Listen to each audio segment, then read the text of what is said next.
Bonjour à tous, j'espère que vous allez bien. On va parler d'un petit sujet, un chouïa houleux depuis quelques jours, enfin, surtout depuis hier sur les réseaux. La Honda CB750 Hornet, c'est vrai que Honda nous tease cette moto depuis un bon moment déjà. Il y avait plein de fans qui étaient ouf, qui voulaient le retour du 4 cylindres, un truc qui arrache et tout. Et là, bam, ils sortent un petit truc éligible A2, donc maximum 92 chevaux, 91,7 en l'occurrence, 75 Nm de couple, pas de 4 cylindres, un bicylindre calé à 270 degrés pour 190 kg avec le plein et 7800 euros. Et là, ils se sont fait défoncer sur les réseaux. C'est compréhensible, mais ils le disent aussi. C'est pour les normes anti-pollution, etc.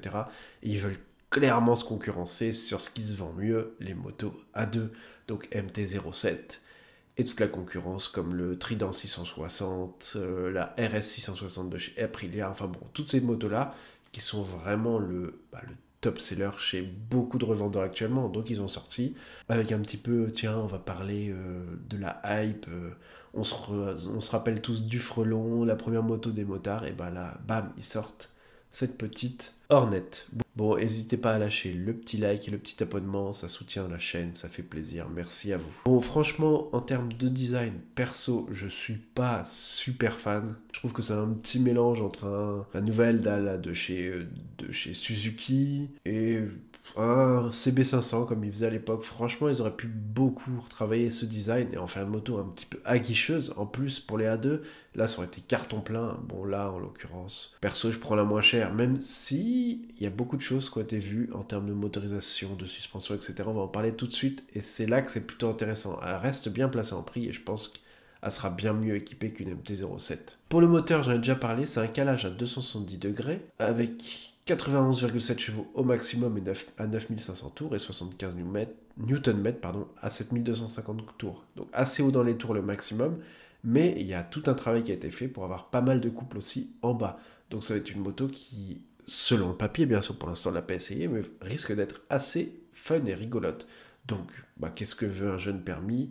Une moto qui a pas énormément de puissance, donc 47.5, mais qui soit fun. Donc là on est vraiment sur ce segment-là. Bon, ils font vraiment, eux ils ont pensé MT-07, on va faire pareil en essayant de faire mieux. Pour la conso, ils parlent de 4,35 litres WMTC, là, comme d'hab. Bon, en gros, ça sera toujours plus, donc on s'en fout un petit peu. Un réservoir de 15,2 litres, par contre, ça, c'est plutôt cool. C'est un gros réservoir, donc vous aurez quand même assez d'autonomie. C'est vrai qu'on est de plus en plus sur des petits réservoirs pour faire des motos légères. Là, ils n'ont pas trop fait ça. Ils ont fait un réservoir de plus de 14 litres, c'est déjà pas mal. Bon, voilà que mon fils m'interrompt dans ma vidéo. Super. Bon, en termes d'électronique, il y a un petit peu d'électronique sur la moto, pas des tonnes, mais il y en a un petit peu, beaucoup plus qu'avant. L'ancienne qui n'en avait pas du tout, bien sûr. Il y a un accélérateur throttle by wire, donc en gros, c'est un accélérateur électronique sur cette moto qui permet d'avoir trois mouvements. Nous, vous voyez, on essaye de faire une moto qui tient la route et qui a une partie cycle correcte. Bon, on verra à l'usage, mais en tout cas, c'est plutôt prometteur de ce côté-là. Pour le freinage, vous avez du Radio Nissin en 4 pistons avec du 296 mm. Donc ça va franchement freiner pas mal, je pense. Du 4 pistons sur une petite moto comme ça, c'est vraiment intéressant. Alors, surtout à un prix aussi contenu, on va dire. Et à l'arrière du 240 mm. Voilà. Un ABS à deux canaux, ça de toute façon c'est obligatoire de nos jours, donc on va pas aller plus loin là-dessus. Du 17 pouces en jante, comme d'habitude. Et franchement, elles sont plutôt mignonnes ces petites jantes. Moi j'aime bien, je le trouve plutôt joli. Voilà. Pour le design, personnellement, j'aime pas trop. C'est un mélange, ouais, un peu entre un CB500, une Suzuki GSX 750 et un peu le nouveau S1000R. C'est un mélange un peu de tout ça.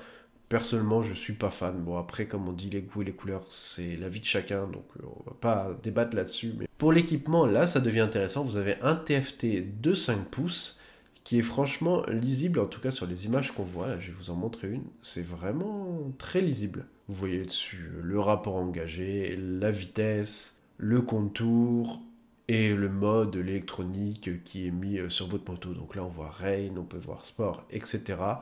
Votre consommation, non, franchement, il est plutôt lisible ce compteur. J'aime beaucoup. Vous aurez après des petits accessoires en option, comme le shifter qui ne sera pas d'office sur la moto. Après, des capots de selle, une selle surpiquée, des sauts de vent, plein de choses comme ça. Ça, vous pouvez aller voir directement dans le catalogue si vous voulez en savoir plus. Mais personnellement, à part le shifter, le reste, c'est pas ce qui m'intéresse le plus. Pour les coloris, vous en aurez 4, jaune, gris, noir et rouge, ainsi qu'un blanc et rouge. Le blanc et rouge, moi perso, c'est pas celui que je préfère. Le noir, comme d'habitude, je suis vraiment team noir, c'est vraiment le plus beau pour moi. Pour le prix, on a déjà parlé, mais c'est 7 800 €. Pour comparer, actuellement, à un T07, c'est 7 600, enfin 7 599, mais on s'en fout, 7 600. Voilà, vous avez toutes les infos sur cette moto. N'hésitez pas à vous abonner, à liker, à partager, ça fait extrêmement plaisir, ça soutient de ouf la chaîne, vous imaginez pas. Merci à tous ceux qui le feront, je vous dis à bientôt pour une nouvelle vidéo. Bye bye les riders.